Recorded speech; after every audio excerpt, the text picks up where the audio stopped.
नारायण महाधाम शिखर संसार के महाधामों में से एक महाधाम है। जैसे बद्रीनाथ है, केदारनाथ है, मानसरोवर, कैलाश हैं, आदि वगैरह, रामेश्वरम है, द्वारकानाथ है, जगन्नाथ है, काशी, अयोध्या, मथुरा, काशी आदि वगैरह हैं। ऐसे विश्व के महाधामों में से एक महाधाम है। मूल नक्षत्र में आपका अवतार होने से सारे संकटों के निवारक है और मूल नारायण होने से सृष्टि के पहले देवता। यहाँ पहले द्रविड़ और हूण जात रहते थे और राक्षसों का प्रकोप था। जो भी मानव आबादी थी उनको वो खा जाते थे। तो इसी उद्देश्य से भगवान मूल नारायण जी का अवतार साउथ में मदना ऋषि के घर में हुआ और मदना ऋषि से द्वेष करते थे जो ब्राह्मण पुजारी लोग। उन्होंने कहा, वो जब मूल नारायण जी का अवतार रहा, उन्होंने बोला फिर बच्चा कैसा है, क्या है। वहां गए पंडित जी के पास, तो उन्होंने बनावटी बात बना करके ये बालक जो है ये माँ बापों के लिए, परिवार के लिए जो है कष्टदायी है, अशुभ है, इसलिए इसका आप त्याग कर लें। अब घर आए तो उनकी पत्नी बहुत खुश हुई थी, अवतारी बालक थे, तो उनका हृदय, मदना ऋषि महाराज का हृदय मुरझाया हुआ था, मोह। तो उन्होंने बोला क्या बात है। उन्होंने बोला ऐसी ऐसी बात है, तो ऐसे कर रहे, अब कुल को तो चलाना ही हुआ। तो उन्होंने सोने का बक्सा बना करके और उसमें बालक को रख करके और जो वो डूबे ना, इस प्रकार का वो बना करके नदी में बहा दिया मूल नारायण जी को। मूल नारायण जी को नदी में बहा दिया। नंदा माई को सपना हुआ हिमालय में कि बुआ ऐसे ऐसे मेरे को बहा दिया है, मैं संकट में हूँ। नंदा माई को सपना हुआ तो नंदा माई वहां से मदना ऋषि महाराज के वहां गई, उनसे हालचाल पूछा और कुछ ऐसे ऐसे हमने कर दिया करके, बहा दिया करके बताया। आगे जा करके वही बक्सा जो है, एक ऋषि महाराज किनारे पर रहते थे, उन्होंने देखा तो वहां पर एक झाड़ी जैसी थी, तो वहां पर वो थोड़ा रुक गया बक्सा। तो उन्होंने अपने त्रिशूल से उसको किनारे में लगा करके बक्से को ले लिया और बालक का उसको ठीक ठाक करके अपने आश्रम में उसका पालन पोषण करने लगे। जितना भी किया होगा। वहां से फिर नंदा माई पहुंच गई। नंदा माई ने पूरा वर्णन उनको बताया, तो उन्होंने मूल नारायण जी को नंदा माई को दे दिया। वहां से नंदा माई मूल नारायण जी को कहीं गोदी में उठा करके और कहीं पर फिर समय हो जाने के बाद चला करके लाई। जहां जहां वो रुके तो वहां वहां मूल नारायण जी के, नंदा माई के सिद्धपीठ हो गए। ये वही नंदा माई हैं जो 12 बरस में चौसिंगा खाड़ू अवतार लेता है, 4 सिंहों वाला राजघराने में, और 12 बरस की जारज जाती है, जैसे 12 बरस में कुंभ होता है। ये वही नंदा माई हैं जो हिमालय में त्रिशूल के नाम से बीच में जानी जाती हैं। ये वही नंदा माई हैं जगह जगह लोगों की मनोकामनाएं पूर्ण करते हैं। प्रकृति माँ है। नंदा कोट, नंदा खाट, नंदा घूंघट, ये पंचाचूली आज वगैरह, सरयू का उद्गम स्थल, पिंडारी का उद्गम स्थल, रामगंगा का उद्गम स्थल, पंचाचूली आदि वगैरह तमाम नदियों का उद्गम यहाँ से सामने दिखाई देता है। और ये महाधाम सवा शिखर के नाम से जाने जाते हैं और यहाँ से चारों तरफ दृष्टिपात होते हैं। हिमालय जैसे मकुट है, तो हिल प्लेन्स वगैरह।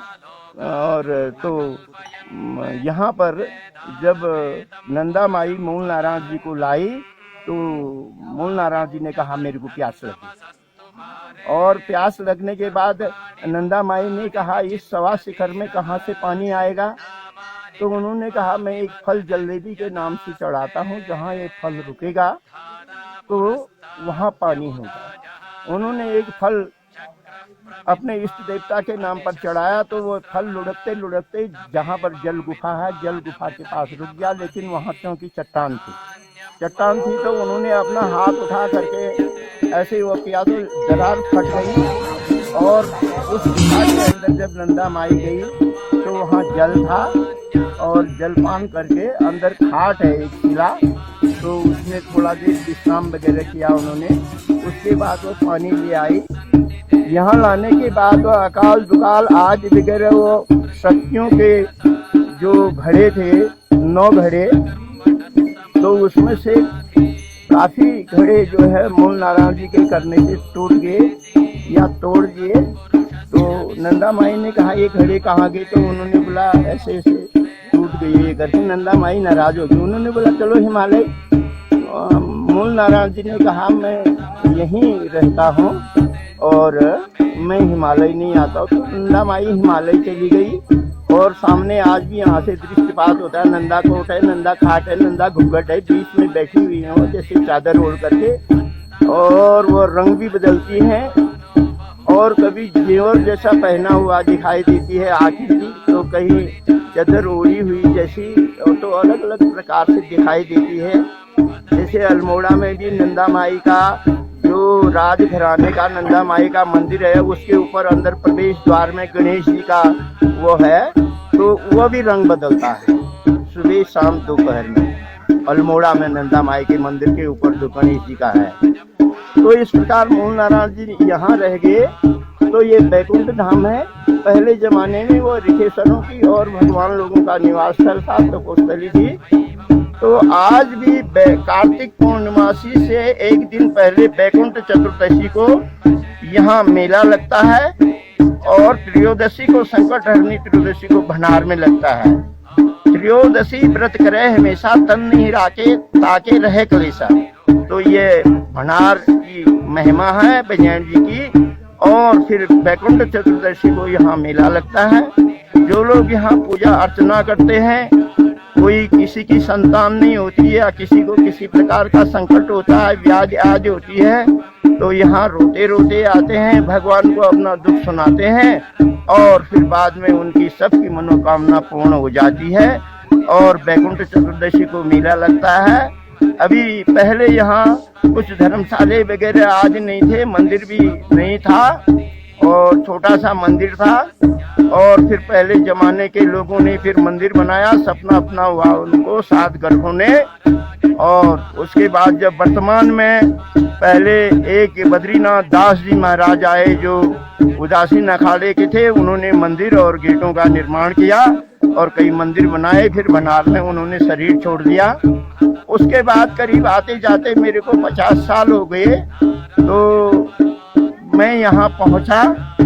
बचपन में मैं नीम ट्रॉली महाराज जी के सानिध्य में हनुमानगढ़ी नैनीताल में ब्रह्मचारी के रूप में रहा। महाराज जी कभी कभी आते थे त्रिकालदर्शी संत से। उनके शिष्य पूज्यपाद हरिदास महाराज थे और वो अभी साउथ अमेरिका कैलिफोर्निया में हैं, तो अभी होंगे।